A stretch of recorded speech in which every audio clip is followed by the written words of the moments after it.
नमस्कार दोस्तों, एक बार फिर से हमारे YouTube चैनल पर आप सबका स्वागत है। मेरा नाम अभिषेक कुमार मिश्रा है। 3 बार जेआरएफ क्वालिफाइड हूँ, यूएस में भी पढ़ाता हूँ। पहले तो सॉरी, बहुत दिन के बाद वीडियो बना रहा हूँ, टाइम नहीं मिलता। प्लीज़ आप सब्सक्राइब कर दीजिए, लाइक कर दीजिए, थोड़ा मोटिवेट कीजिएगा तो मैं टाइम निकाल के वीडियोस बनाने की कोशिश जरूर करूंगा। और भी जो हमारे स्टूडेंट्स आप यूट्यूब चैनल पे काम कर रहे हैं वो लोग भी आपको वीडियोस बना कर देंगे टाइम टू टाइम। वो सब जेएनयू डीयू और लाइक बीएचयू के स्टूडेंट्स हैं, उन्होंने लाइक मेरे गाइडेंस के अंदर सीयूटी पीजी और यूजीसी नेट जेआरएफ के एग्जामिनेशन को पास किया है। वो अब आपकी मदद जरूर करेंगे और मैं सेमेस्टर 1 का पेपर जरूर कंप्लीट करा दूंगा। इनफैक्ट मैंने यूनिट 1 इसका पढ़ा भी दिया है, डीएससी 1 का, जिसको हम लोग कहते हैं what is politics theorising the political, मेरे ख्याल से टॉपिक का नाम था। ये दूसरा यूनिट है। इस दूसरे यूनिट में हमें अप्रोचेस टू पॉलिटिकल थ्योरी समझने की कोशिश करनी है। 3 अप्रोचेस के बारे में हमें जानना है। सबसे पहला जो हमारा अप्रोच है वो है हिस्टोरिकल अप्रोच, जो कि हम आज डिस्कस करने वाले हैं। 2 और अप्रोचेस हैं, नॉर्मेटिव और empirical approach.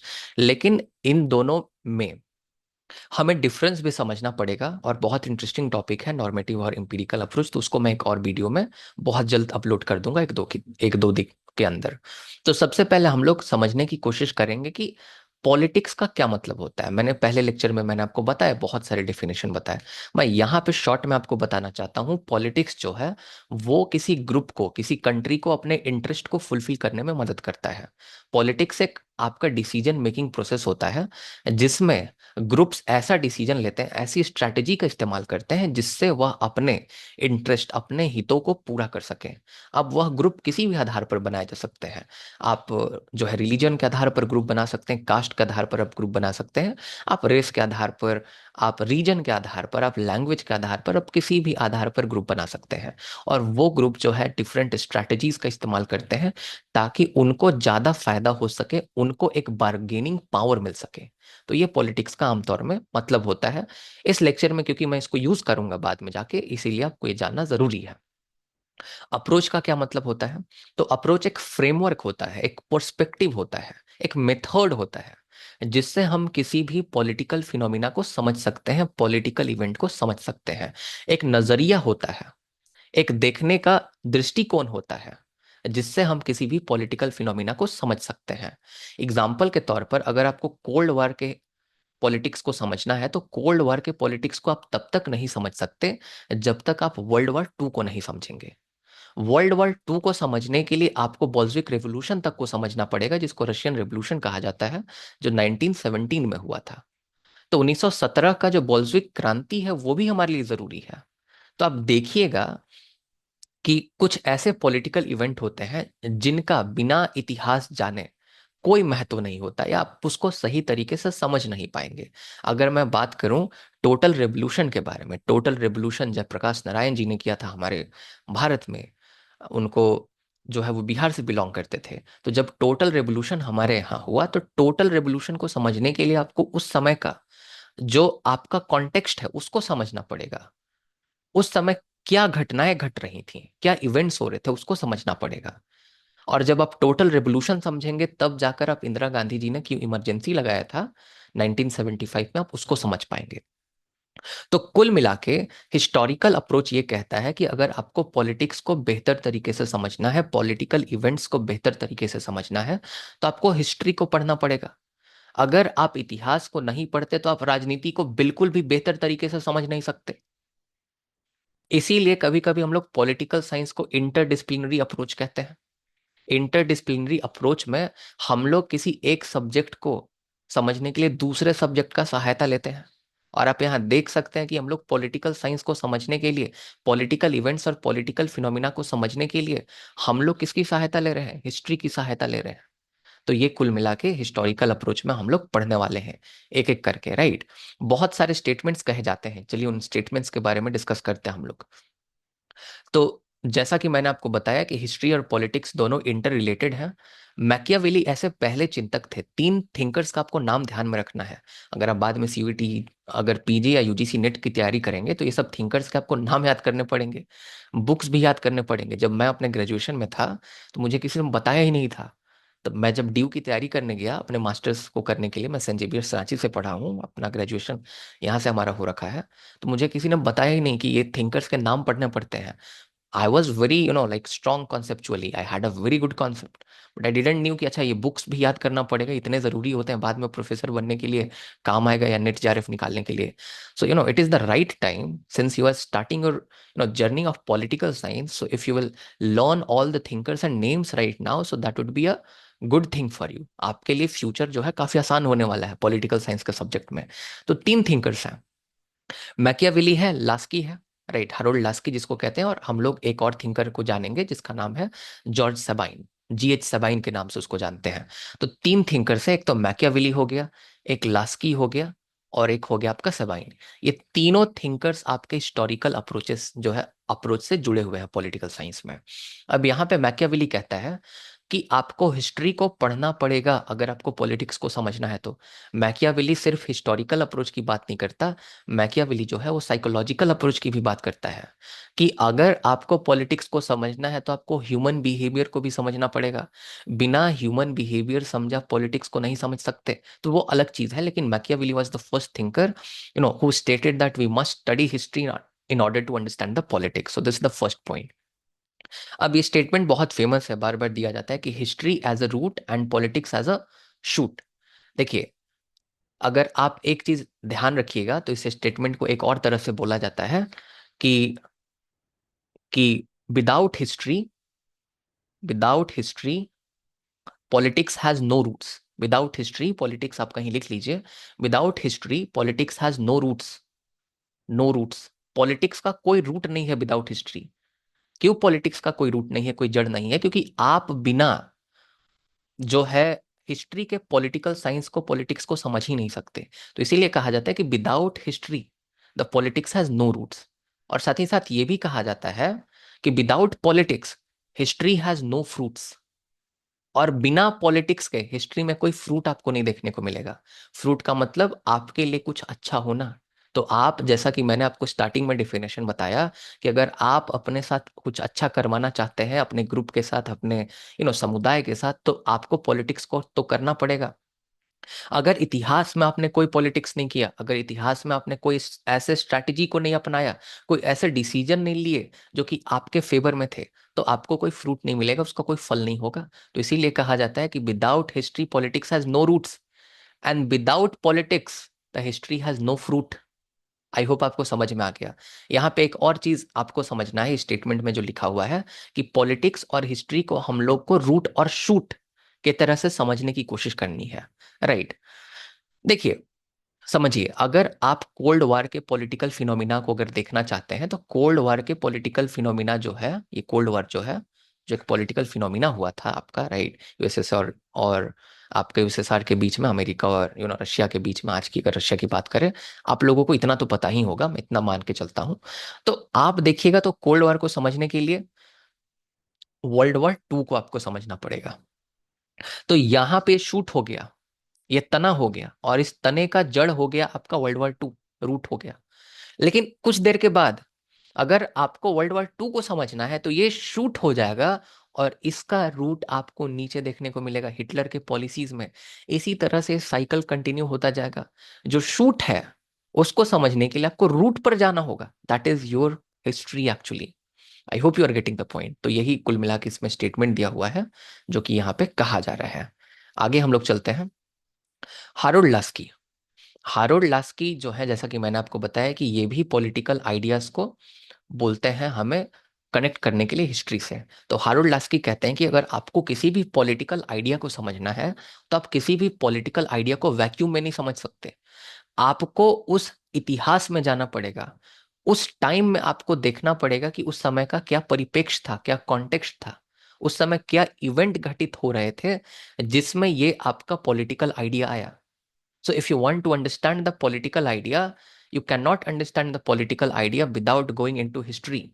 In fact Harold Laski का सबसे बड़ा कंट्रीब्यूशन पॉलिटिकल साइंस में यह है कि हारोल्ड लास्की कहते हैं कि अगर आप किसी भी थिंकर को समझने की कोशिश कर रहे हैं, अरिस्टोटल को समझने की कोशिश कर रहे हैं, या प्लेटो को समझने की कोशिश कर रहे हैं, तो आपको उसके इतिहास में जाना पड़ेगा. वो कब एग्जिस्ट करता था, उस समय सिचुएशन क्या हुआ करता था.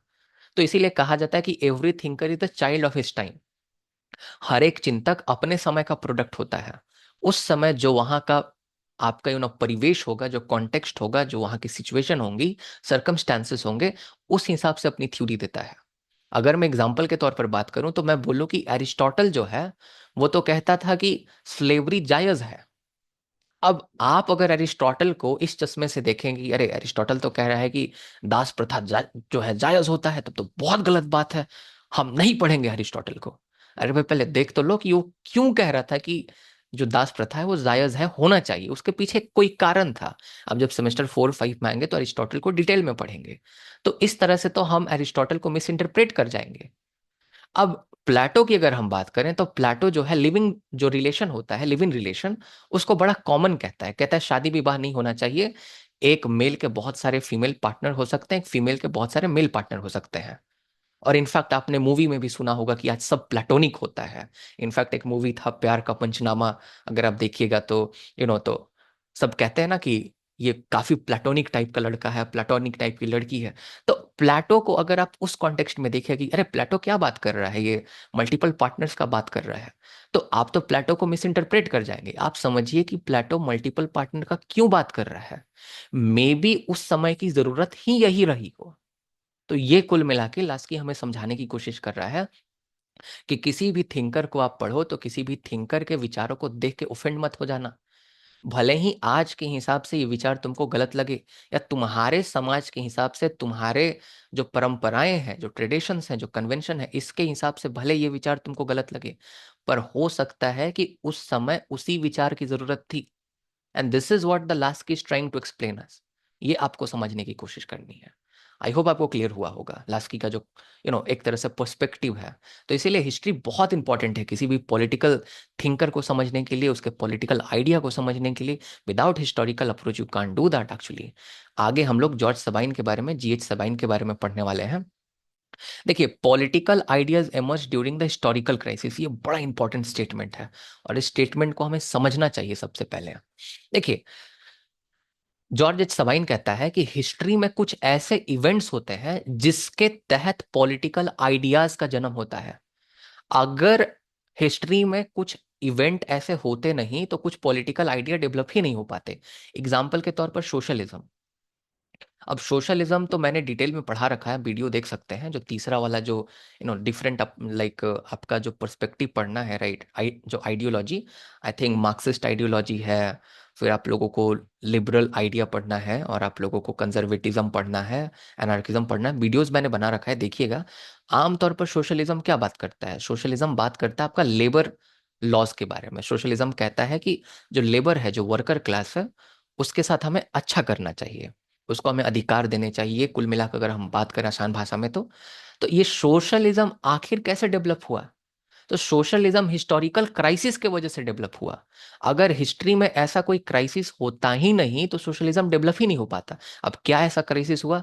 तो इंडस्ट्रियल रिवॉल्यूशन आया, जो औद्योगिक क्रांति हुई, जब इतनी बड़ी बड़ी मशीनें आई, और जब वर्कर को जो है इतने घंटे काम कराए जाने लगे, 14 14 घंटे, 15 15 घंटे फैक्ट्रीज में, तब जाकर लोगों को रियलाइज हुआ कि वर्कर्स का शोषण हो रहा है।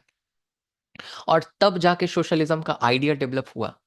जब इंडस्ट्रियल रिवॉल्यूशन आया तो कुछ ही हाथों में बहुत सारा पैसा जो है वो सीमित हो गया, जो कैपिटल है एक्यूमुलेट हो गया।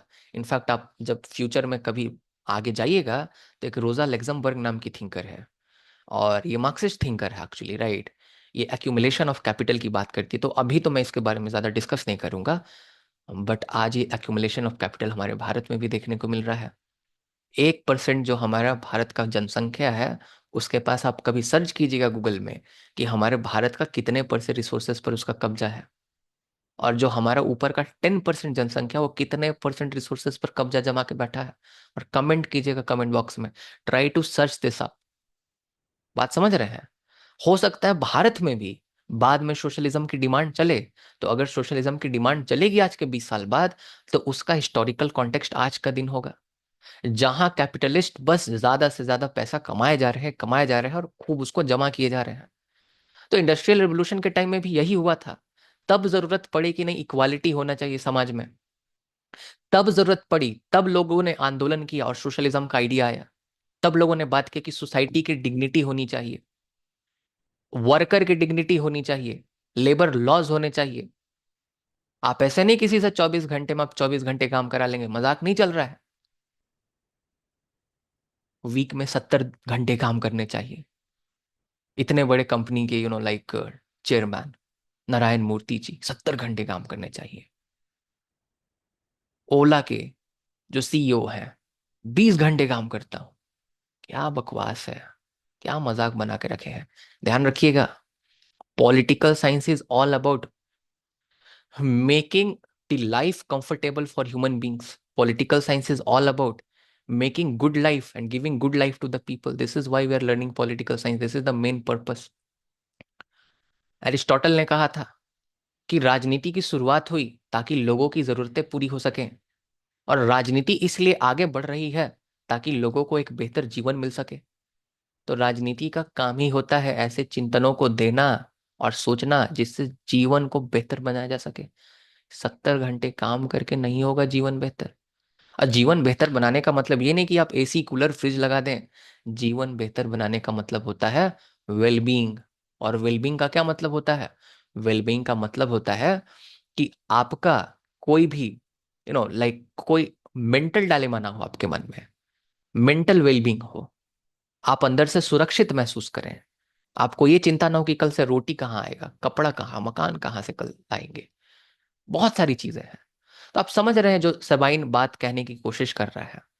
सबाइन कह रहा है कि भैया अगर इतिहास में कुछ घटनाएं अगर होती ही नहीं तो कुछ थ्योरीज तो डेवलप ही नहीं हो पाते। सोशलिज्म तो आ ही नहीं पाता अगर इंडस्ट्रियल रेवोल्यूशन नहीं होता इतिहास में। अगर वो कैपिटलिस्ट के पास अगर वो मनी का एक्यूमुलेशन नहीं होता, नहीं हो पाता ये चीज। तो ये समझने की कोशिश कर रहा है, समझाने की कोशिश कर रहा है हमें।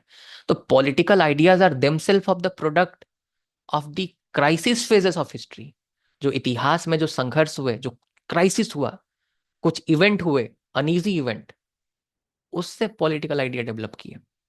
इनफैक्ट मार्क्सिज्म इंडस्ट्रियल रिवोल्यूशन के बाद आप देखिए, कार्ल मार्क्स ने अपने विचार लिखे, मैंने पढ़ा रखा है, कभी पढ़िएगा, इससे बेहतर कोई यूट्यूब पे पढ़ाएगा नहीं कार्ल मार्क्स के बारे में। और अमेरिका का कोई व्यक्ति तो पढ़ाएगा नहीं। मैं इंडिया में ही रहता हूँ, वर्क फ्रॉम होम करता हूँ, अमेरिका में नहीं रहता, don't worry for that. But या सो देयर फॉर आगे हम लोग बढ़ते हैं। तो ये कुल मिला के मॉडर्न जो थिंकर्स हैं उनके विचार हैं। आई होप आपको समझ में आ रहा होगा। अब आगे हम लोग चलते हैं, फीचर्स क्या है हिस्टोरिकल अप्रोचेस के, इसको हम लोग समझने की कोशिश करेंगे। तो हिस्टोरिकल अप्रोच के फीचर जो हैं, देखिए ये आपका हिस्टोरिकल फैक्ट पर रिलाई करता है। हिस्टोरिकल अप्रोच हिस्टोरिकल फैक्ट की बात करता है। और ये बहुत इंपॉर्टेंट है। अगर आपको किसी भी पॉलिटिकल इवेंट को, आइडिया को समझना है तो आपको हिस्ट्री के फैक्ट को जानने पड़ेंगे।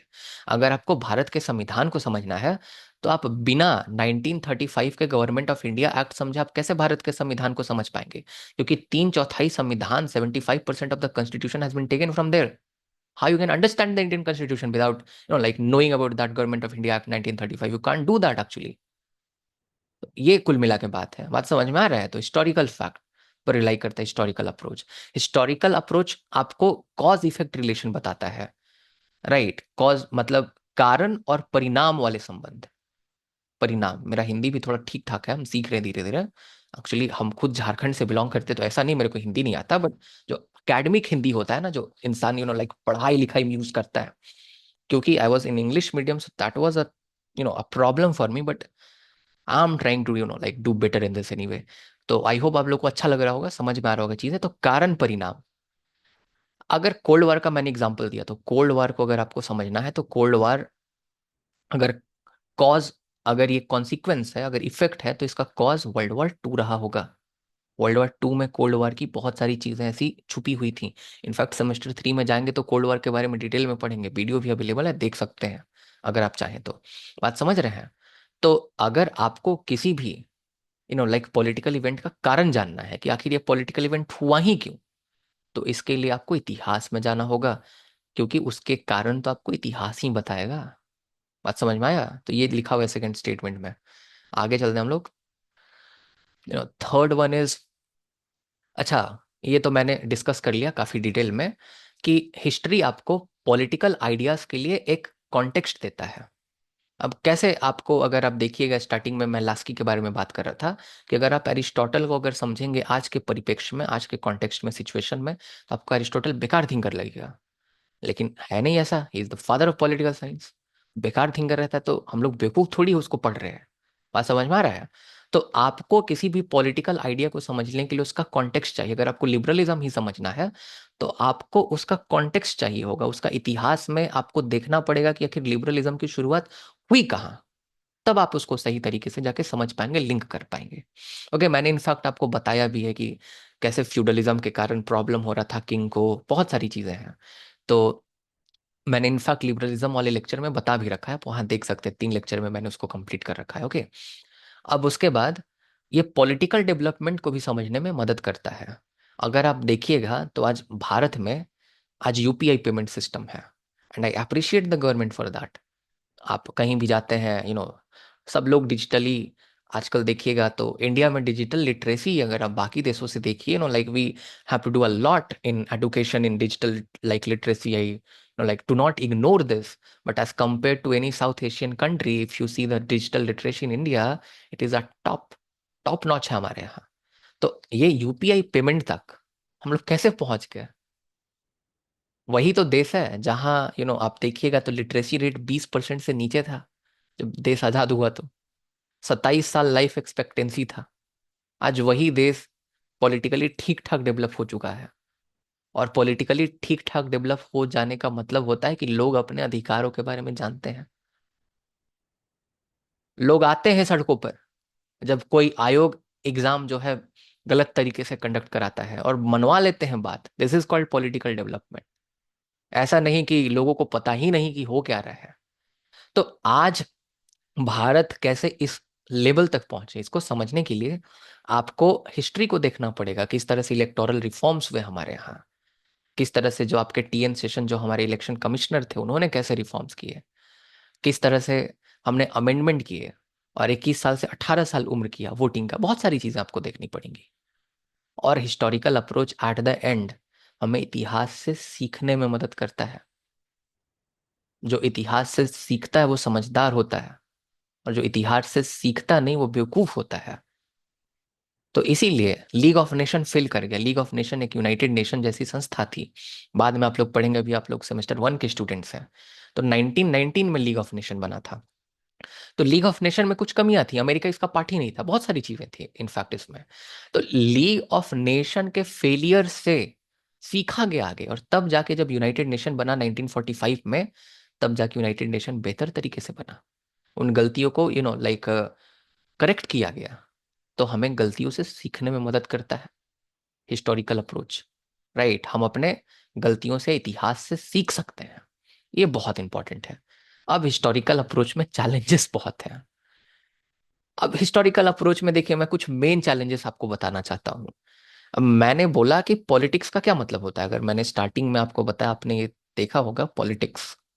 पॉलिटिक्स का मैंने मतलब आपको बताया कि पॉलिटिक्स जो है ये एक ऐसी एक्टिविटी होती है, एक ऐसी स्ट्रैटेजी होती है जिससे डिसीजन लेके जो लोग हैं वो अपने इंटरेस्ट को पूरा करते हैं। तो हिस्टोरिकल अप्रोच का इस्तेमाल भी लोग अपने सिर्फ इंटरेस्ट को पूरा करने के लिए कर सकते हैं। हिस्ट्री को पॉलिटिसाइज किया जा सकता है, हिस्ट्री को जो है वो गलत तरीके से लिखा जा सकता है। आज देखिए ना, गांधी की कैसे हमने धज्जियां उड़ा दी है अपने देश में। आज गांधी के लिए जो हिस्ट्री लिखा जा रहा है, गांधी वैसे थोड़ी हुआ करते थे।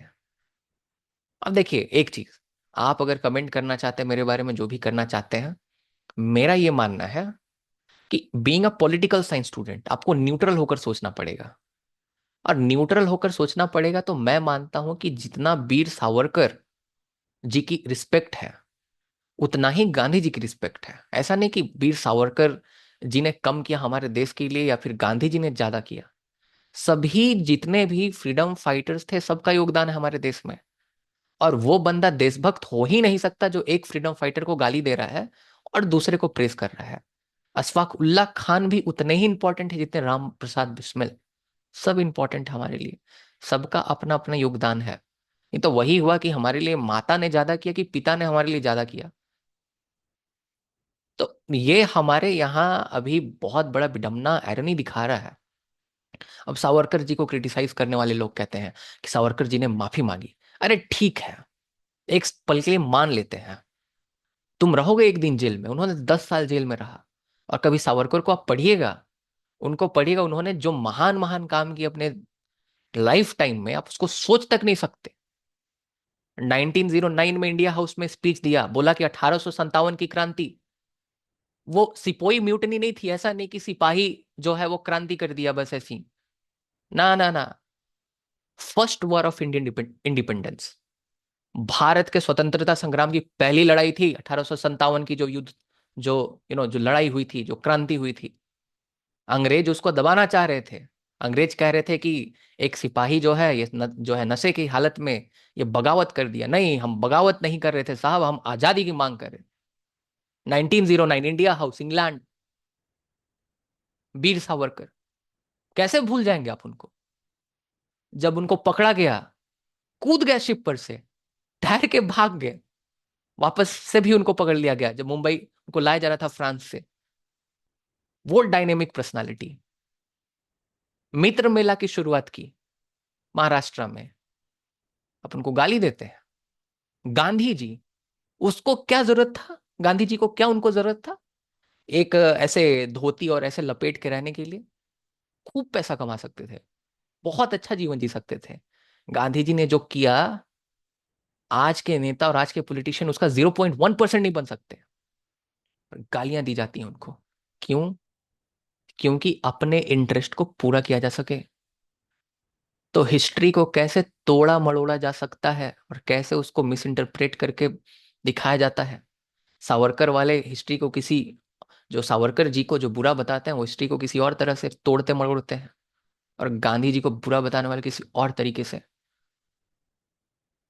अब सोचिए इसके बारे में, being a political science student, अपना राय मत बनाइए, और बनेगा तो उससे मुझे फर्क नहीं पड़ता। अब पहले हमारे इतना हो जाइए जो मैं कर रहा हूँ और जो मैंने किया, उसके बाद आप मुझे प्लीज ज्ञान दीजिएगा, मैं बिल्कुल सुनूंगा। अभी आप लोग सेमेस्टर 1 के स्टूडेंट्स हैं। तो हिस्ट्री का किस तरह से इस्तेमाल किया जाता है, हिस्ट्री को पॉलिटिसाइज किया जा सकता है, हिस्ट्री को गलत तरीके से तोड़ा मरोड़ा जा सकता है, ताकि एक किसी गुट, किसी एक समुदाय के हितों को पूरा किया जा सके। ये चैलेंज है। हिस्ट्री बहुत वास्ट होता है, इतना आसान नहीं हिस्ट्री को पढ़ना। बहुत सारे इवेंट हुए हैं इतिहास में, आप सभी इवेंट्स को नहीं पढ़ सकते, बहुत वास्ट है। ये दूसरा चैलेंज है, ये सब क्रिटिसिज्म है हिस्टोरिकल अप्रोच का। तो चलिए इसको हम लोग देखने की कोशिश करते हैं। अब यहाँ पे सबसे पहले वास्टनेस ऑफ हिस्ट्री, बहुत बड़ा हिस्टोरिकल फील्ड है। आप सभी चीजों को नहीं पढ़ सकते, पॉलिटिकल एनालिसिस करना बहुत मुश्किल हो जाएगा अगर इतिहास में अगर रूट शूट देखने लगे कि ये तना है तो उसका जड़ होगा, तो ये तो कभी खत्म ही नहीं होगा। बहुत मुश्किल है, बहुत जटिल हो जाएगा, बहुत कॉम्प्लेक्स हो जाएगा उसको पढ़ना। दूसरा, कभी कभी कुछ ऐसे पॉलिटिकल थ्योरीज हैं, जो थॉट्स हैं, जो कि इतिहास में कभी एग्जिस्ट ही नहीं करते थे। अब जैसे फिलोसफर किंग, ये प्लेटो का एक विचार है। तो प्लेटो का जो विचार है फिलोसफर किंग का, तो प्लेटो का फिलोसफर किंग तो कभी इतिहास में था ही नहीं। तो अगर आप इतिहास खंगालने जाएंगे और सिर्फ इतिहास की मदद से राजनीति पढ़ेंगे, तो आप तो प्लेटो के फिलोसफर किंग के कॉन्सेप्ट को भूल ही जाएंगे। प्लेटो का फिलोसफर किंग का कॉन्सेप्ट यही कहता है कि जो पढ़ा लिखा है वो शासन करेगा। आज देखिए कितने पढ़े लिखे लोग हमारे यहाँ शासन करते हैं, हमारा देश गवाह है इसका। देख सकते हैं इस चीज को। पता नहीं कब जाति धर्म से उठेंगे, भगवान जाने। जो भी है, आगे देखते हैं हम लोग। पॉलिटिसाइजेशन ऑफ हिस्ट्री, जैसा कि मैंने आपको बताया, एडवर्ड सेड ने अपने किताब ओरिएंटलिज्म में कहा, जो मैं आपको बता रहा था, कि इतिहास को तोड़ा मड़ोड़ा जा सकता है, डिस्टॉर्ट किया जा सकता है, और अपने आप को जस्टिफाई करने के लिए, अपने पॉइंट को प्रूव करने के लिए अलग अलग गुट इतिहास को अलग अलग तरीके से लिखते हैं। ये कुल मिला के बात है। बात समझ में आया? अकबर ने, उसको महान बना दिया गया अकबर को। आप देखिए कितना, लाइक उसने जो अलग धर्म के लोग थे उनके ऊपर कितना जाति किया, कितना ज्यादा उनको परेशान किया। लेकिन इतिहास को जब तोड़ा मरोड़ा गया, लिखा गया, तो अलग तरीके से लिखा गया। आप अगर देखिएगा तो बहुत सारी चीजें हैं। अगर किसी चीज को प्रूफ करना है, तो हिस्टोरिकल अप्रोच में दिक्कत यह है कि आप सिलेक्टिव एविडेंस का इस्तेमाल करेंगे। सिलेक्टिव एविडेंस का, अगर आप एक्स नाम के धर्म को बताना चाहते हैं कि वाई वाले धर्म वाले खराब लोग हैं, वाई धर्म वाले खराब होते हैं, आप एक्स धर्म वाले को बताना चाहते हैं, तो आप इतिहास में बताएंगे कि देखो ये कुछ हुआ था 1990 में, या लाइक 1970 में, जब ही जो हुआ है, मैं ऐसी हाइपोथेटिकल एग्जांपल दे रहा हूँ, ये धर्म वाले ने तुमको ऐसे किया था, कितने खराब लोग हैं। हो सकता है कि वो एकाध आपका एक्सेप्शनल केस हो, एकाध हो गया, अब एग्जाम्पल के तौर में जब हॉलोकॉस्ट हुआ तो जर्मन्स ने तो मारा नाजीज, आपके जो नाजी जो थे, जो जर्मन्स थे इनफैक्ट, उन्होंने मारा ज्यूस को। तो ज्यूस को मारा, तो अब हमेशा तो ऐसा नहीं है ना कि जर्मन्स और ज्यूस आज भी लड़ रहे हैं आपस में, समझ रहे हैं? In fact they are good friends right now, if you will see that. France और जर्मनी में इंडिया पाकिस्तान जैसा पहले माहौल चलता था, now they are friends, France and Germany both of them. उनकी लड़ाई तो हमारी पाकिस्तान और इंडिया के लाइक राइवलरी तो कुछ नहीं उनके लड़ाई के सामने।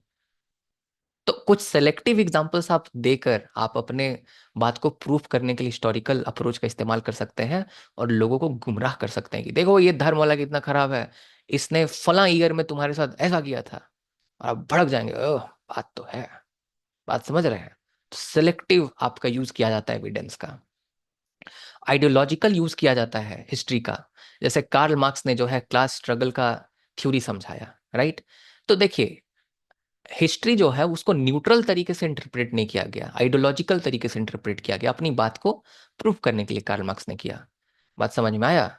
और लास्ट में जो है आपका एक थिंकर है जॉन जॉन पाल्मनेज, राइट? तो जो जॉन पाल्मनेज है, ये कहता है कि हमें बहुत ज्यादा हिस्ट्री पर ओवर डिपेंडेंट नहीं होना चाहिए, हमें पॉलिटिकल थ्योरीज को, पॉलिटिकल आइडियाज को लॉजिकली समझना चाहिए। That would be a better approach than political, like the historical approach. Logical reasoning का इस्तेमाल करने के लिए कहता है कि लॉजिक से समझोगे तो और बेटर तरीके से समझ पाओगे। बात समझ में आ रहा है? तो ये कुल मिला के बात है। ओके। तो कुल मिला के कंक्लूजन में आप लिख सकते हैं, मैंने जो पाल्मनिस का था वो बता दिया आपको, कि पॉलिटिक्स बहुत कॉम्प्लेक्स है, बहुत जटिल प्रक्रिया है। पॉलिटिक्स जो है, राजनीति है, वो आसान नहीं है, और उसको किसी एक सिंगल अप्रोच से, सिंगल मेथड से, फ्रेमवर्क से समझना मुश्किल होगा। इसीलिए बहुत सारे फ्रेमवर्क और अप्रोचेस को समझने से ही हमें जो है राजनीति का पूर्ण रूप से ज्ञान होगा, ये कंक्लूड कर सकते हैं आप। और इसी के साथ हमारा लेक्चर खत्म हो गया। अगर आप फ्यूचर में कभी सीयूईटी पीजी की तैयारी करना चाहते हैं, अगर आप पीएसआईआर ऑप्शनल की तैयारी करना चाहते हैं, या आप किसी भी एग्जाम की तैयारी करना चाहते हैं पॉलिटिकल साइंस या किसी भी आर्ट्स के रिलेटेड सब्जेक्ट से, तो आप हमारे पढ़ो तो ऐसे ऐप को डाउनलोड कर सकते हैं गूगल प्ले स्टोर से, और वहाँ पे आप कोर्सेज देख सकते हैं। मैंने उसमें पढ़ाए हैं, रिकॉर्डेड कोर्सेज हैं, बट मैं जब रिकॉर्डेड में भी पढ़ाता हूँ तो मैं बेहतर ही पढ़ाता हूँ। प्राइस बहुत कम है, जितना वैल्यू दिया गया है, जितना आपको यू नो उसमें कंटेंट दिया गया उसके हिसाब से प्राइस ना के बराबर है। इसीलिए लाइव एक्सपेक्ट मत कीजिए कि मैं आपको पढ़ाऊंगा, क्योंकि मेरे पास उतना टाइम नहीं रहता। बट ये मैं ज़रूर कोशिश करूंगा कि मैं आपको सेमेस्टर 1 का सिलेबस करा दूं। इसके लिए थोड़ा वीडियो को लाइक कर दिया कीजिए, शेयर कर दिया कीजिए। और आप अगर चाहते हैं ये पीडीएफ को डाउनलोड करना, तो इस पीडीएफ को आप डाउनलोड कर सकते हैं हमारे ऐप से ही, वहाँ पे फ्री पीडीएफ वाला ऑप्शन है।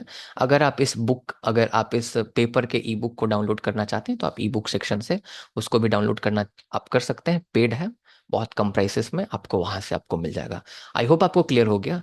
और अगर आप इसी तरह से पॉलिटिकल साइंस पढ़ते रहिए, सीखते रहिए और जीते रहिए पॉलिटिकल साइंस को। Living political science is worth it rather than just studying and just bringing the marks. इसीलिए मैं चाहता तो मैं 10 मिनट 15 मिनट में खत्म कर सकता था ये लेक्चर बता बता के, बट मैंने आपको प्रैक्टिकली समझाया, बहुत सारे एग्जाम्पल दिए जो मैंने अपने अनुभव पर सीखा इतने साल के अपने जर्नी में। तो ये इससे आप बेहतर तरीके से इसको समझ पाएंगे। बहुत बहुत धन्यवाद। आपका दिन शुभ हो।